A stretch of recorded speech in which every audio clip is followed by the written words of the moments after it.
Omuyimbi gwe bakwatira Mubwenzi ne bamukwata akatambi ne bakateeka ku mikutu gya intaneti. Kansuubire nti nno akatambi kano mwena abasinga mwakalaba. Nze nali sikawadde nnyo attention naye okusinziira ku biki ebigenda mu maaso, emboozi egenda maaso n'olutalo oliriwo between abakyala ababiri abateeberezebwa okuba nti bonna baagala omuyimbi ono. Omuyimbi ono gwe tugenda okwogerako ye muyimbi omuto akyasinza okwagalibwa abaana abawala, ng'oggyeko Liam Voice, ng'oggyeko Unknown,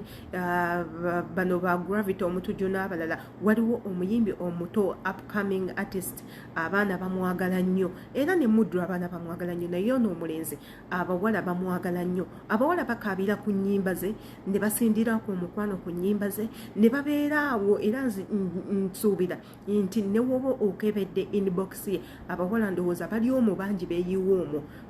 omusindikira message, omuwaananga bwali omulungi, omuwaana akaloboozi n'ebintu ebirala. So akatambi ako bakata ne bakateeka ku mikutu gya intaneti nga balaga omuvubuka ono ng'ayina omukyala w'omugagga gwasazeeko, era aba recording akatambi kano mu background oba oli abagamba bannanga abaana bano benzi, abaana bano bayitirira obwenzi abayimbi bano, abaana benzi ali ku mukyala omukulu, omukazi ayina bbaabwe amutaddemu n'ekyokulya, bali ku kkubo tebafa nayo nti nno oba omuntu yenna asobola okubalaba. So akatambi kano nsazeewo nkakomyewo olwa vidiyo eno etambula eteeberezebwa okuba nti abakyala bano ababiri bali mu kuyomba nga bali mu kuyombera muvubuka ono. Nsuubira naawe muli ogamba ye katambi kyako lwaki takateekayo ne tukalaba, teekayo akatambi tukalabe, oyogera nnyo ffe teekayo akatambi. Of course ngenda kateekayo naye nga sinaba kateekayo, njagala ojjukire nti eno channel yaffe eno eri egenda kubanga ekola bulungi nnyo we mubanga mutwegaseeko ne mwongera okusubscribinga, kubanga ekigambo tukibalekerawo wansi subscribe,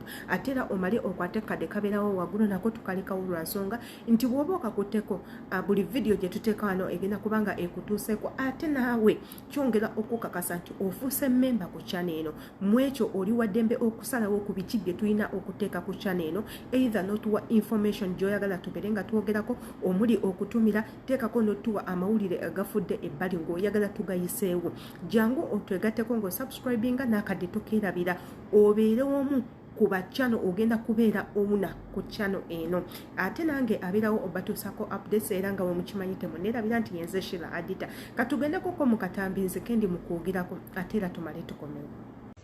Buladi oyo si vairo mwana akola kifanyi kuba bifaananyi tukwata vidiyo tulaba gwe neba naye abo abaana baagala abakazi bannange Tendo olaba abavubuka okumanya nga bazibu nze okusanga ali ku mukambo obuzumi takulaba mwana Buladi kwata bulungi takulaba kati akola ki saba bamugulidde n'ebikefusi banange bannegwe bano abaana baagala abakazi bulaza yuma gwe Buladi mama saba ali n'ekikazi sebo omukazi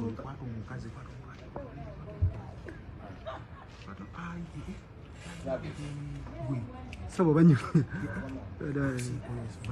takulaba naawe tovaawo sebo tulina obalabisa omulabisaamu omulabisa tereeza kamera nagezeowange ne kati gwenu bakolayo ki mwana ino bikomera byabaka kati baki bekwese bekweka naawe tokiraba nti ali mukweka omukazi Kekono akatambi nze kembadde njogerako omulenzi oyo oba ye Viola oba Valiota oba yani n'erinnya nze sisobola ddisoma, naye nkimanyi nti mwena abamuwagira era abalaba music we era abamwagala mumanyi erinnya lye bulungi nnyo. Omuvubuka ono ateeberezebwa okuba nti yali agenze ku kikomera ekimu eky'omugagga okukuumiika oba okuguumiika mukyala w'omugagga, era nga yamukwata akatambi kaneero yagezaako kumwanika kulaga nsi nti nno omuvubuka ono amanyi okujjaawo n'asooberera omukyala w'omugagga. Nze of course sigenda gamba nti oba bya bulimba, sigenda gamba nti oba biki oba biki, nze ngenda genda n'akatambi kubanga ebintu we biti abakyala babikola n'abavubuka babikola. Omukazi asobola okubeerayo ye ng'alina omusajja owe gw'ayagala ate ne kitamulobera ne kitamugaana musajja oyo kubanga amuleeta. Can you imagine? Let's imagine nti bino bituufu nti nno omuvubuka ono ayagala omuwala oyo era katu ashuminge nti nno omuwala ono mufumbo, naye gwe ng'omukyala okwata omusajja n'omuleeta awo okumpi w'omanyi nti nno oli maka ga bbaawo what if anything happens batya omusajja ng'akomyewo n'abasanga si eyo entabo evaako ebiseera ebisinga abasajja ne babata abasajja ne beegwako mu nnyumba emu mwe nkimanyi abaana abawala ebintu we biti mwali mubirabyeko era mubimanyi ng'odeetinga abasajja abawera ababiri abasajja ne beegwako bonna babiri oba olumu ne beegwako mu nnyumba emu mwobakyaza all the time nkimanyi kyali kibatuuseeko nze let me tell you a story lumu nga ntalitse bino ebintu bya dating nafunako boyfriend nembeera n'omulenzi gwenjagala mba ndi awo ate nenfuna n'omulenzi omulala nga naye anjagala kati nenva kwoli gwe nali njagala neŋŋenda kwolinze ng'ate gwe mpulira gwe njagala yampa emirembe kati lumu twali tugenzeko out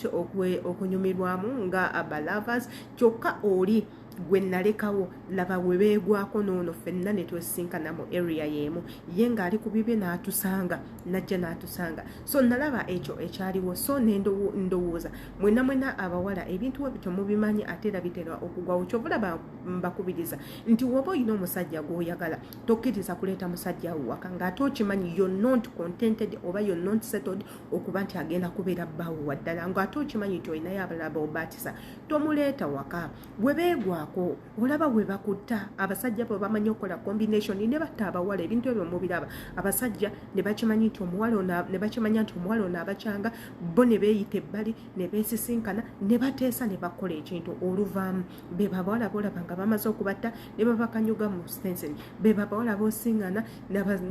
abasajja bonna babiri ne bajja ne bamugwako ne bamukozesa nga bamulanga bwenzi byebyo byolaba omuwala ne bamukwata ne bamukanyuga okuva ku kizimbe ne bamukanyuga wansi n'afa ng'abasajja bamusse be babawala boolaba nga omusajja avuddeyo n'amugumika n'amutunga ekiso be babawala boolaba omusajja ng'avaayo n'amuwa obutwa olw'okusuubiza nti nno abadde abagatte kasonzo embadde ngamba bw'oba oyina omusajja gw'oyagala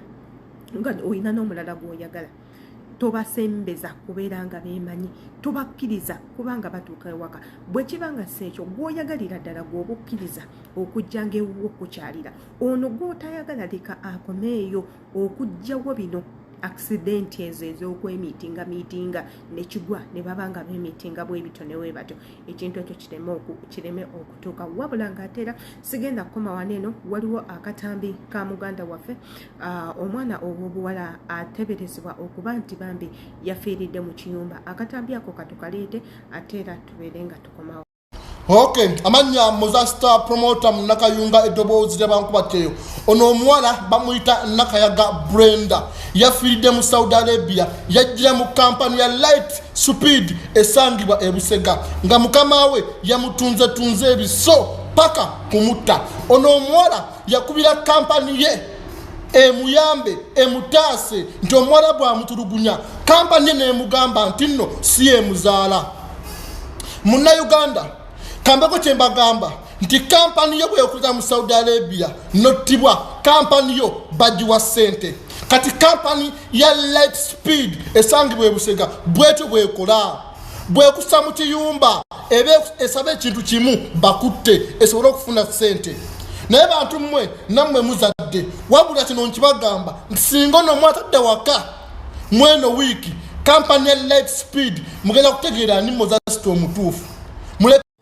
byebyo nno ebigenda mu maaso ng'era bwe nsiiba mbagamba nti nno ebintu by'okusaddaaka mu ggwanga lino erya Saudi Arabia tebigenda kubanga bikoma era ne mbabulira ne mbagamba gwe owulira nti embeera egaanye muganda wange teweesiba ku muwalabu si maamawo si taatawo dduka otaasa obulamu ku bbanga lyatandika okuba nga yeekola obujogoli gwe yiiyizaamu ogenda muvaako oti ogenda kudduka otya bano abantu naturally batemu bano abantu naturally tebabaagala gweyo just ewaaka ne bw'onoogezaako otya obeere mu bulamu bwe ne bw'onoogezaako otya okumusembeza ne bw'onoogezaako otya okwagala okumutegeera ye tagenda kukutegeera lwa nsonga yakulabira mu liri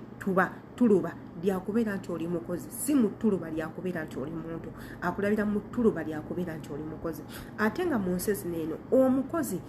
obeera ng'ekisiimuula omukozi obeera kintu kyenyinyalwa omukozi tobeera muntu kyova olaba era tosobola kulya ku sowaani emu nabo bamala kulya eggwe ne bakuwa osula ku ttaka bo ne basula ku bitanda oyambala bulungi ne bambala bubi yo yeeyo enzikiriza yaabwe bakyali mugiri emirembe egyedda egya self trade nti nno omukazi omukozi ayina kuba kintuntu kiri awo era nga bo balowooza nti ne waba ayina kyakukoze si kyamakulu ye mulangira gwe ye mulangira